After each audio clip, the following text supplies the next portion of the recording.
The epistle is from Romans chapter 10, verses 5 through 17. For Moses writes about the righteousness that is based on the law, that the person who does the commandments shall live by them. But the righteousness based on faith says, do not say in your heart, who will ascend into heaven, that is, to bring Christ down, or who will descend into the abyss, that is, to bring Christ up from the dead. But what does it say?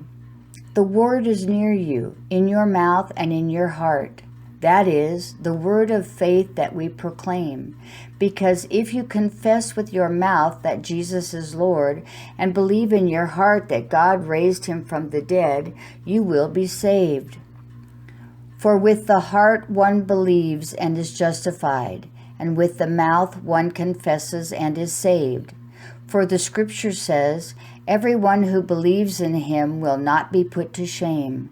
For there is no distinction between Jew and Greek, for the same Lord is Lord of all, bestowing his riches on all who call on him.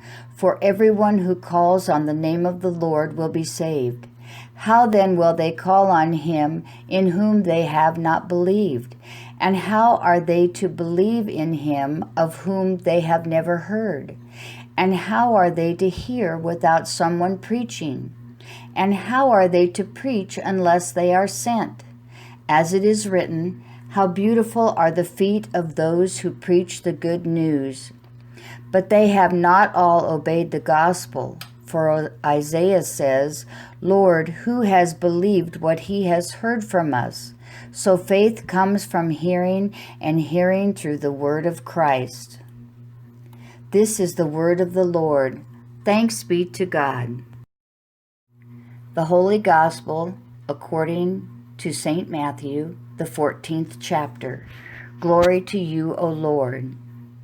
Immediately he made the disciples get into the boat and go before him to the other side, while he dismissed the crowds. And after he had dismissed the crowds, he went up on the mountain by himself to pray.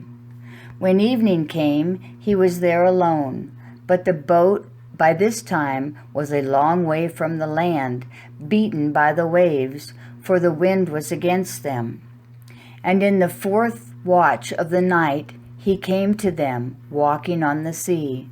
But when the disciples saw him walking on the sea, they were terrified and said, It is a ghost, and they cried out in fear. But immediately Jesus spoke to them, saying, Take heart, it is I, do not be afraid. And Peter answered him, Lord, if it is you, command me to come to you on the water. He said, Come. So Peter got out of the boat and walked on the water and came to Jesus. But when he saw the wind, he was afraid, and beginning to sink, he cried out, Lord, save me. Jesus immediately reached out his hand and took hold of him, saying to him, O you of little faith, why did you doubt? And when they got into the boat, the wind ceased, and those in the boat worshipped him, saying, Truly, you are the Son of God. This is the gospel of the Lord. Praise to you, O Christ.